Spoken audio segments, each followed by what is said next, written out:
তুমি আর আমি দুনিয়ার মধ্যে আসার পর একটা চিৎকার মারছি। ওই চিৎকারের আওয়াজটা যখন আমার আপনার মায়ের কানের মধ্যে গেছে, মার শরীর দিয়ে রক্ত ঝরতেছে, মা অজ্ঞান হয়ে গেছে।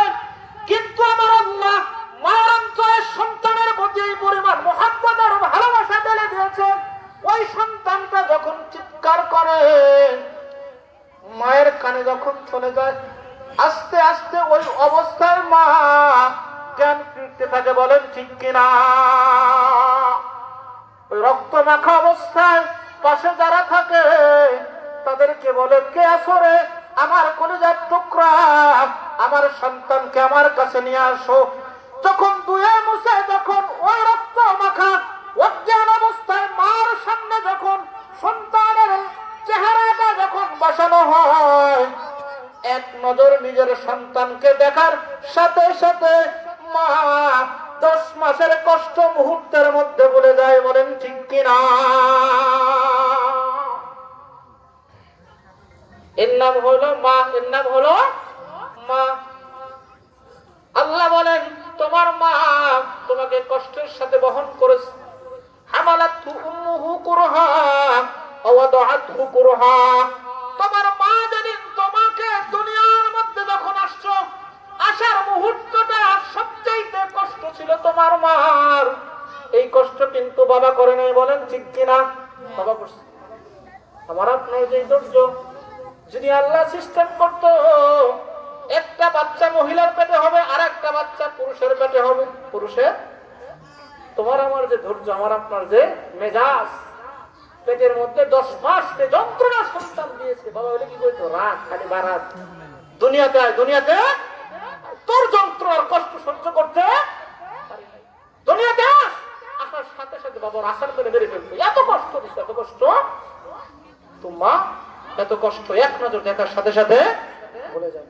এই কষ্ট কিন্তু বাবা করে। 2 নাম্বার হলো, 3 নাম্বার হলো وحمله وفصاله 30 شهرا। আমার আল্লাহ বলেন, এ দুনিয়ার মানুষ, তোমার মা তোমাকে গর্ভধারণ থেকে নিয়ে শুরু করে দুধ পান করানো পর্যন্ত 30টা মাস তোমার মা তোমার জন্য কষ্ট করেছে। দুনিয়ার কোনো বাবাই কষ্ট করে না। বলেন ঠিক কিনা?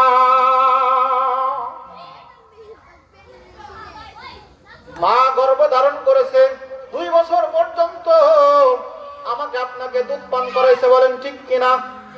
এই কষ্ট বাবা করছে। বাবা, আমার আল্লাহ বলেন, যেহেতু 3টা কষ্ট মা করছেন, এই জন্য নবী হাদিসের মধ্যে বলেন, তোমার থেকে সবচাইতে ভালো এবং উত্তম ব্যবহার পাওয়ার সবচেয়ে বেশি প্রথম হকদার হলো তোমার মা। 3 বার বলছেন মায়ের কথা। বলেন ঠিক কিনা?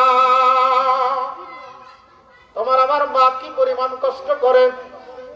এই যে শীতের রজনী, ভালো করে কবির মনোযোগ দিয়ে শুনবেন, এই যে শীতের রজনী, ছোট্ট যারা মাসুম বাচ্চা, রাতের বেলায় মাত্র 10 ঘন্টার মধ্যে এমনও বাচ্চা আছে 10 বার পেশাব করে। বলেন ঠিক কিনা? 10 বার পেশাব করে, 5 বার খায়, 10 থেকে 15 বার। বলেন ঠিক কিনা?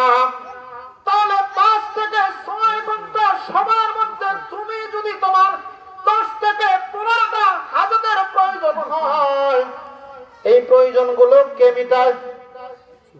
মা। কে মিটায় বলেন? তোমাকে সুন্দর করে খাওয়ায়, একদম পরিপাটি করে সুন্দর করে বিছানা করে ঘুমাইছে, মাও ঘুমাইছে।